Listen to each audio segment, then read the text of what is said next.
नशे की लत केवल एक बुरी आदत या क्षणिक कमजोरी नहीं है। ये एक धीमी, भीतर से खत्म कर देने वाली अवस्था है जो व्यक्ति के मन, शरीर और भावनाओं पर धीरे धीरे कब्जा कर लेती है। जो शुरुआत में जिज्ञासा, सामाजिक प्रयोग या भावनात्मक दर्द से बचने की कोशिश के रूप में शुरू होता है, वो धीरे धीरे इतनी गहरी निर्भरता में बदल जाता है कि व्यक्ति अपने ही फैसलों पर नियंत्रण खो देता है। वैज्ञानिक रूप से देखा जाए तो ये लत मस्तिष्क के रिवॉर्ड सिस्टम, विशेषकर डोपामीन के रास्तों को बदल देती है, जिससे वो पदार्थ अस्थायी सुख नहीं बल्कि जीवन के लिए आवश्यक लगने लगता है। समय के साथ व्यक्ति नशा पाने के लिए नहीं बल्कि उसके बिना होने वाली खालीपन और बेचैनी से बचने के लिए इसका सहारा लेने लगता है। यही बात इसे सबसे खतरनाक बनाती है। ये राहत का भ्रम देती है, जबकि अंदर ही अंदर अपनी पकड़ मजबूत करती जाती है। नशे की लत के पीछे के कारण कभी भी सरल या एक जैसे नहीं होते। कई बार ये गहरे भावनात्मक दर्द, अधूरे आघात या उस अकेलेपन में जड़ें जमाती है जिसे व्यक्ति व्यक्त या समझ नहीं पाता। चिंता, अवसाद या पहचान से जुड़ी उलझनें जैसे मानसिक संघर्ष अक्सर व्यक्ति को इससे बचने के लिए नशे की ओर ढकेलते हैं। ऐसे माहौल में जहां लगातार दबाव हो, चाहे वो परिवार की अपेक्षाएं हों, समाज के मानदंड हो या पेशेवर जिम्मेदारियां, मन किसी राहत की तलाश करता है और नशा एक आसान रास्ता प्रतीत होता है। कुछ लोगों के लिए गलत संगत या शुरुआती संपर्क इसका कारण बनता है, तो कुछ के लिए ये भीतर के दर्द को शून्य करने की एक मजबूरी बन जाता है। ये समझना जरूरी है कि नशा अक्सर आनंद के लिए नहीं बल्कि उस दर्द के कारण होता है जिसे कोई और रास्ता नहीं मिल पाता। नशे पर होने वाली चर्चाओं में अक्सर एक पहलू अनदेखा रह जाता है। परिवारों, विशेषकर माता पिता का मौन संघर्ष। उनके लिए ये केवल देखने की बात नहीं होती बल्कि हर दिन जीने की एक पीड़ा बन जाती है। अपने बच्चे को धीरे धीरे बदलते हुए, एक अनजान व्यक्ति में बदलते हुए देखना, उसके जीवन की सुरक्षा को लेकर हर समय डर और असहायता महसूस करना, ये सब एक ऐसा भावनात्मक बोझ बन जाता है जिसे शब्दों में बयां करना कठिन है। माता पिता अक्सर खुद को दोष देते हैं, अपनी परवरिश और फैसलों पर सवाल उठाते हैं कि आखिर कहाँ गलती हो गई। उनका जीवन उम्मीद और निराशा के बीच झूलता रहता है, जहां वो बार बार सुधार की कोशिश करते हैं लेकिन असफलताओं का सामना करते हैं। एक तरह से वो धीरे धीरे अपने बच्चे को खोते हुए महसूस करते हैं, हमेशा जीवन से नहीं बल्कि उसके असली व्यक्तित्व से। ये पीड़ा और भी गहरी तब होती है जब नशा ऐसे घरों में होता है जहां बच्चे भी होते हैं। ऐसे बच्चे अस्थिरता, अनिश्चितता और भावनात्मक उपेक्षा के माहौल में बड़े होते हैं। जहां उन्हें एक सुरक्षित और स्नेहपूर्ण बचपन मिलना चाहिए, वहां वो डर, उलझन और कई बार संघर्ष या हिंसा का सामना करते हैं। ये अनुभव उनके मन पर गहरी छाप छोड़ते हैं और उनके रिश्तों और जीवन को देखने के नज़रिए को प्रभावित करते हैं। कई बच्चे इस आघात को अपने साथ बड़े होने तक लेकर चलते हैं और आगे चलकर आत्मविश्वास, विश्वास और भावनात्मक स्थिरता से जुड़ी समस्याओं का सामना करते हैं। कई बार ये चक्र दुखद रूप से दोहराया भी जाता है, जब अनसुलझा दर्द फिर से उसी दिशा में ले जाता है। मूल रूप से नशे की लत केवल एक सामाजिक समस्या या व्यक्तिगत कमजोरी नहीं है। ये एक जटिल मानवीय स्थिति है जो दर्द, संवेदनशीलता और टूटे हुए संबंधों से उत्पन्न होती है। लेकिन जागरूकता, समय पर सहयोग और सच्ची सहानुभूति के माध्यम से इसे पहचाना जा सकता है, समझा जा सकता है और कई मामलों में इसे समय रहते रोका भी जा सकता है। मैरिलिन मुनरो का जीवन इस सच्चाई का एक अत्यंत मार्मिक उदाहरण है। उनका जन्म 1 जून 1926 को अमेरिका में हुआ था और उनका वास्तविक नाम नॉर्मा जीन मॉर्टेनसन था। बचपन से ही उन्हें अस्थिरता और अभाव का सामना करना पड़ा। वे कई पालक घरों में रहीं और माता-पिता का स्नेह उन्हें निरंतर नहीं मिल सका। यही प्रारंभिक परिस्थितियां उनके भीतर गहरी असुरक्षा और भावनात्मक खालीपन का कारण बनी। दुनिया के लिए वे सौंदर्य, आकर्षण और सफलता का प्रतीक थीं। एक ऐसी अभिनेत्री जिसने हॉलीवुड में अपार लोकप्रियता हासिल की और अपनी फिल्मों तथा व्यक्तित्व से लाखों लोगों को प्रभावित किया। लेकिन इस चमकदार छवि के पीछे एक बेहद संवेदनशील और टूटता हुआ व्यक्तित्व छिपा हुआ था, जो प्रेम, स्थिरता और अपनापन खोजता रहा। जैसे जैसे उनकी प्रसिद्धि बढ़ी, उनका अकेलापन भी उतना ही गहरा होता गया। वही रोशनी जिसने उन्हें वैश्विक पहचान दी, उनके भीतर की खालीपन को और भी बढ़ाती चली गई। उन्होंने नींद की गोलियों और अन्य पदार्थों का सहारा आनंद के लिए नहीं, बल्कि चिंता, अनिद्रा और भावनात्मक थकान से निपटने के लिए लिया। धीरे धीरे ये सहारा एक निर्भरता में बदल गया। उनका जीवन एक कड़वी सच्चाई को उजागर करता है कि बाहरी सफलता के पीछे अक्सर गहरा आंतरिक संघर्ष छिपा होता है। उनके मामले में नशा एक विकल्प नहीं, बल्कि उस वास्तविकता से जूझने का एक साधन बन गया था, जो उनके लिए अत्यधिक बोझिल और भीतर से खाली महसूस होती थी। 1962 में मात्र 36 वर्ष की आयु में उनका निधन हो गया। एक ऐसी दुखद समाप्ति जिसने ये प्रश्न छोड़ दिया कि क्या उनके भीतर के दर्द को कभी सही मायनों में समझा गया। उनका जीवन आज भी हमें ये सोचने पर मजबूर करता है कि प्रसिद्धि और सफलता के पीछे छिपे मानवीय संघर्षों को समझना कितना आवश्यक है। अब मैं इन कुंडलियों का विश्लेषण इस उद्देश्य से कर रहा हूं कि यह समझा जा सके कि जातक को नशे की और किस प्रकार की प्रवृत्तियों ने प्रभावित किया हो सकता है। संभव है कि कुछ सूक्ष्म योग या संयोजन इसके पीछे कार्य कर रहे हों, जिनकी मुझे इस समय पूर्ण जानकारी ना हो। इस विषय को समझने के लिए मैंने ऐसे 2 व्यक्तियों की कुंडलियां ली हैं जिनकी जीवन शैली में समानता है और जो दोनों ही नशे की समस्या से प्रभावित हैं। मेरा प्रयास यह है कि इन दोनों कुंडलियों में उपस्थित समान तत्वों की पहचान की जाए, जो उनके चुनावों और अनुभवों को प्रभावित कर सकते हैं। ये पूरी तरह से मेरा व्यक्तिगत अवलोकन है और सीखने का एक प्रयास है, इसलिए इसे हल्के और अन्वेषणात्मक दृष्टिकोण से ही देखा जाना चाहिए, क्योंकि व्याख्या में त्रुटि की संभावना बनी रहती है। किसी भी निष्कर्ष पर पहुंचने से पहले आवश्यक है कि इन बिंदुओं को अधिक से अधिक कुंडलियों पर जांच कर सत्यापित किया जाए। जो पैटर्न मैंने दोनों कुंडलियों में देखा है, वह एक विशेष प्रकार के संयोजन को दर्शाता है। कलात्मक क्षमता, भावनात्मक संवेदनशीलता और आंतरिक मनोवैज्ञानिक संघर्ष का मेल।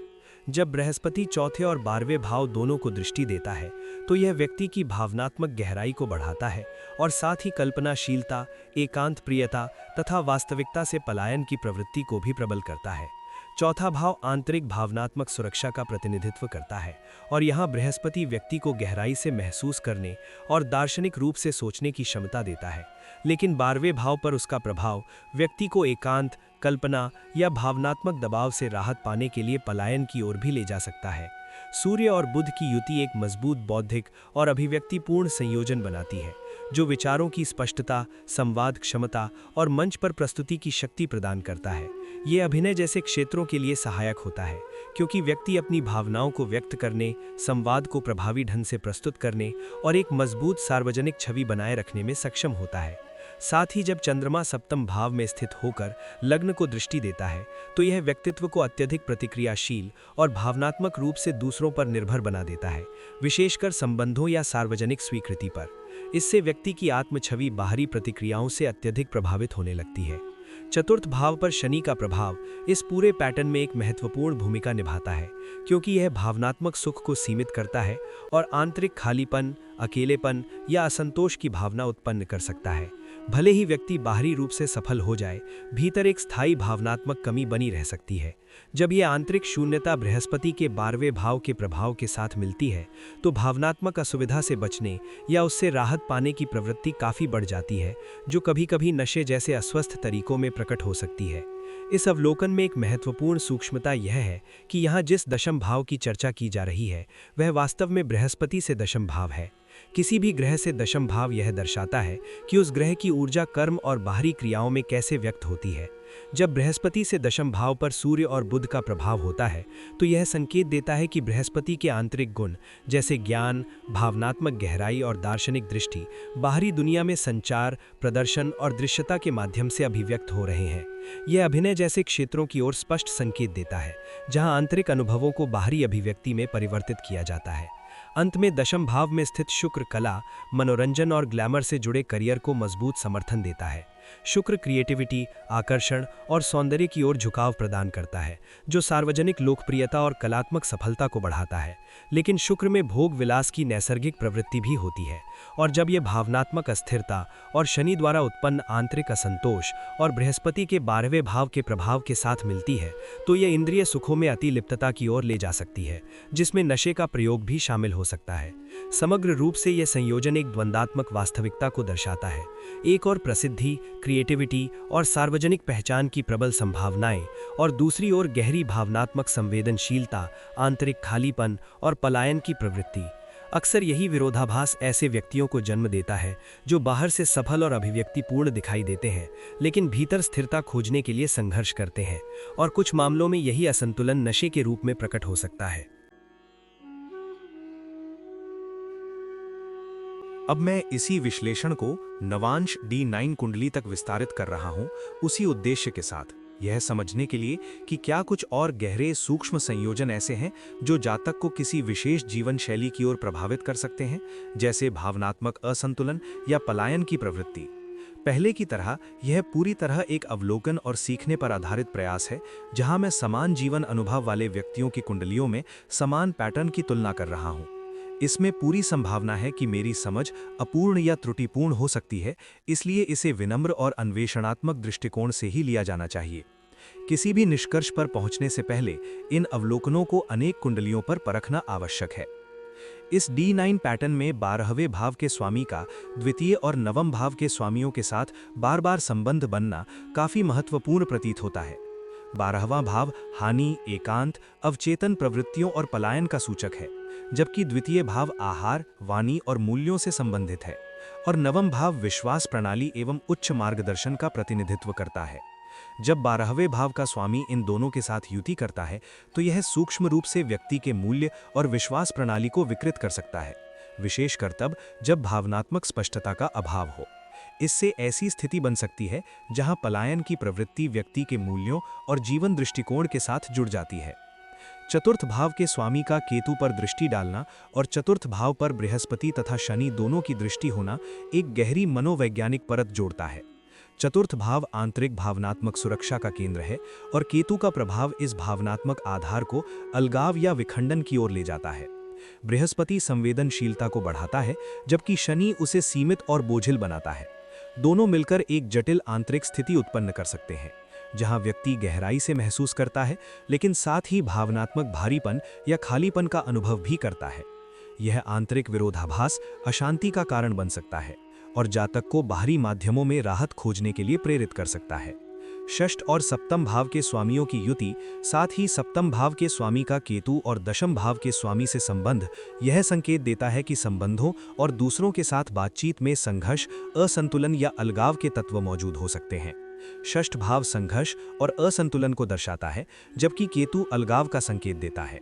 इससे निकट संबंधों में असंतोष उत्पन्न हो सकता है, जो पुनः भावनात्मक अस्थिरता को बढ़ाता है और व्यक्ति को बाहरी सहारा या समाधान खोजने की ओर ले जाता है। षष्ठ भाव में स्थित बुध और उस पर बृहस्पति की दृष्टि एक सक्रिय मस्तिष्क को दर्शाती है, जो अत्यधिक विश्लेषण, चिंता या मानसिक तनाव की ओर झुक सकता है। बुध से एकादश भाव पर बृहस्पति और शनि दोनों का प्रभाव ये दर्शाता है कि लाभ, इच्छाएं और मानसिक पैटर्न विस्तार और संकुचन दोनों के प्रभाव में रहते हैं, जिससे आशा और निराशा के बीच उतार चढ़ाव बना रहता है। मंगल का द्वितीय भाव पर दृष्टि डालना वाणी, आदतों और उपभोग के पैटर्न में तीव्रता लाता है, जो कभी-कभी संतुष्टि प्राप्त करने के तरीकों में आवेग या आक्रामकता को जन्म दे सकता है। अंत में राहु केतु अक्ष में स्थित शुक्र नवांश में एक अत्यंत संवेदनशील स्थिति मानी जाती है। शुक्र सुख, संबंध और आनंद का प्रतिनिधित्व करता है, और जब यह नोडल अक्ष में आता है तो यह अतियों को जन्म दे सकता है, या तो अत्यधिक भोगविलास या फिर असंतोष।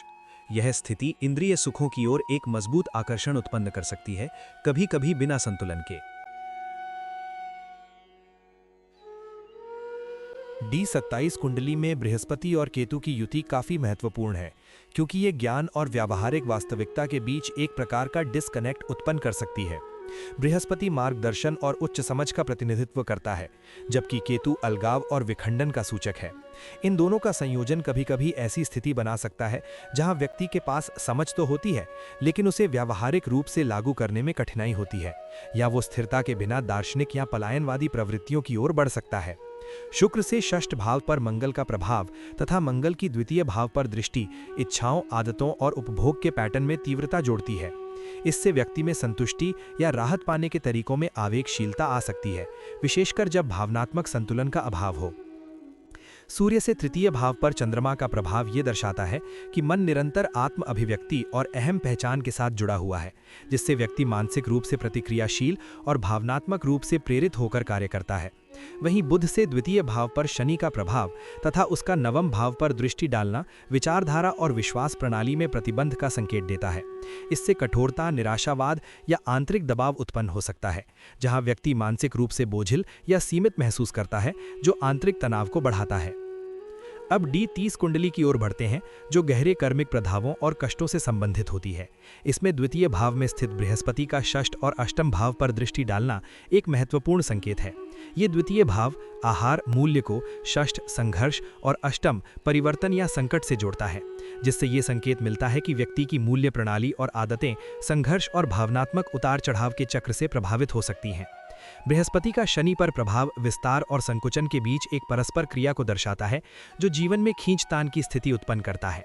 आशा और भारीपन के बीच संतुलन।